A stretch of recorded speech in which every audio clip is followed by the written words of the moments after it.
नमस्कार बंधुरा मितास किचेने सबाइके अनेक स्वागत। सामनेई बड़ो दिन आसछे सेई कारणे बाड़ीते किभाबे खूबई सहजे आपनारा केक बानिये निते पारबेन पारफेक्ट भावे सेटाई आपनादेर देखाबो। जारा नतुन ताराओ किन्तु एकबार देखलेई बानिये फेलते पारबेन। तो चलुन केकटा आमि किभाबे बानाई सेटाई आपनादेर शेयार करछि।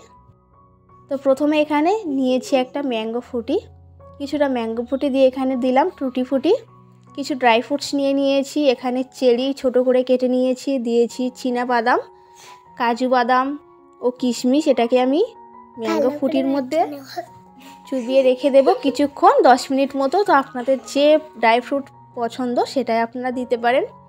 দিয়ে দিচ্ছি দুটো ডিম দুটো ভেঙে দেওয়ার পরে এটাকে আমি বিট করে নেব আপনারা কিন্তু। তো তার আগে দিয়ে দিচ্ছি এখানে বাটার।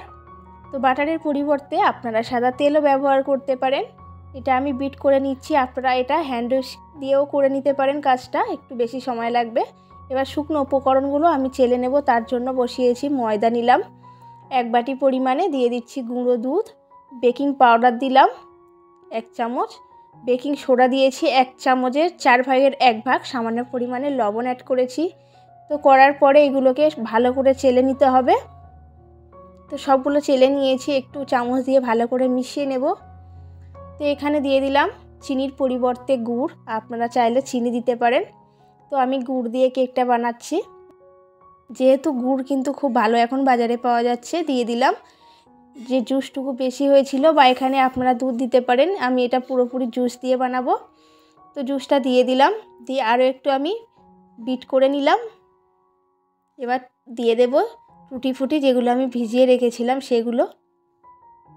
এখানে কিন্তু এক্সট্রা করে কোনো জল আমি ব্যবহার করিনি।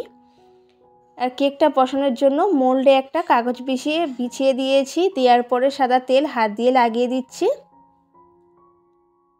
তো লাগিয়ে দেওয়ার পরে কেকের ব্যাটারটা মোল্ডের মধ্যে দিয়ে দিলাম। উপর থেকে টুটি ফুটিগুলো আর একটু সাজিয়ে দেব। তো সব টুটি ফুটি চেরিগুলোকে দিয়ে দিলাম, টুটি ফুটিগুলো উপর থেকে ছড়িয়ে সুন্দর করে সাজিয়ে দিলাম। তো কেকটা বেক করার জন্য এখানে একটা তাওয়া বসিয়েছি, তার উপর দিয়েছি সাদা লবণ, একটা স্ট্যান্ডের উপরে মোলটা বসিয়ে দিয়েছি।